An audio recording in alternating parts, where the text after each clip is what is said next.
You send a vulnerable text message to someone you care about. You put the phone down. The clock ticks as you wait.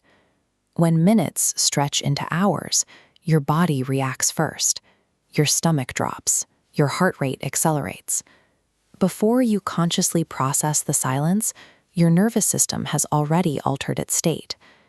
In the vacuum of that silence, your mind scrambles to make sense of these uncomfortable physical sensations. It begins generating worst-case scenarios. They don't care about me. I'm not important.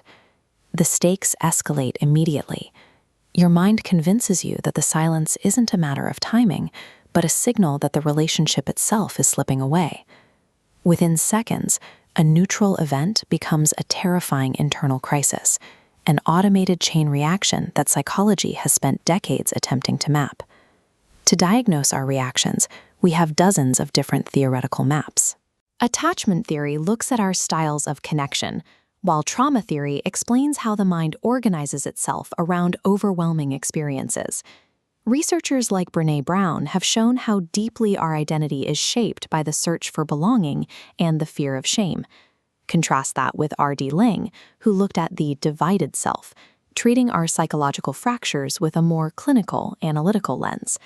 Each of these models is remarkably valuable, but having so many distinct, competing diagnoses, forcing us to ask, which theory is right? What if they aren't competing at all?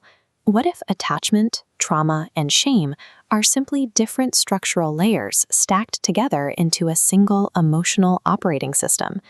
To see how this system is built, we can rewind that unanswered text message and observe the sequence in slow motion.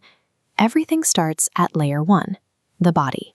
The instant the text goes unanswered, your nervous system reacts, initiating a physiological shift before a single conscious thought can form.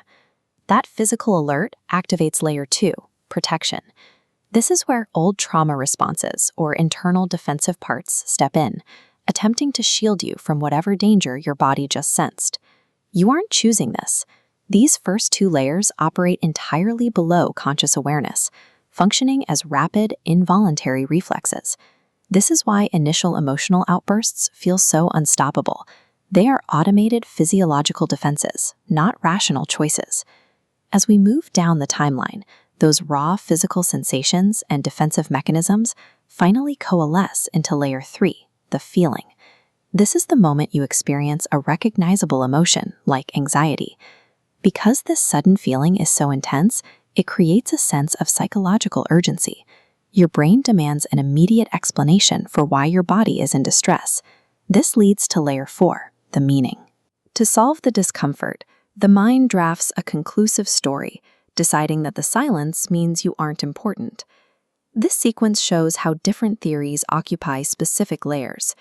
Trauma theory focuses on the defensive reflexes of layer 2, while attachment theory studies the specific types of relationship stories we build at layer 4.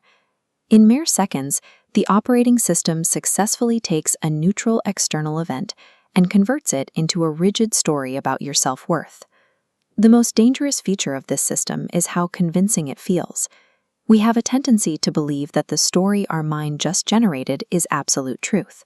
The bodily sensations are real, the feelings are real, but the meaning the mind generated to justify them may be completely false.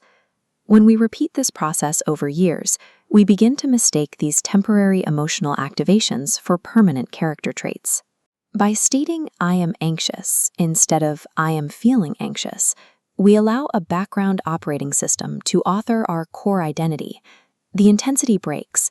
You feel that deep, heavy exhale as the tension leaves your body, and your nervous system returns to a state of calm.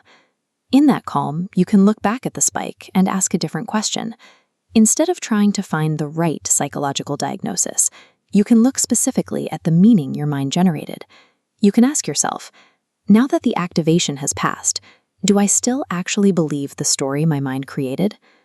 Identity is not built from fleeting feelings, but from the meanings we repeatedly assign to them. Understanding who we are begins not by changing our emotions, but by becoming curious about the system that shapes them.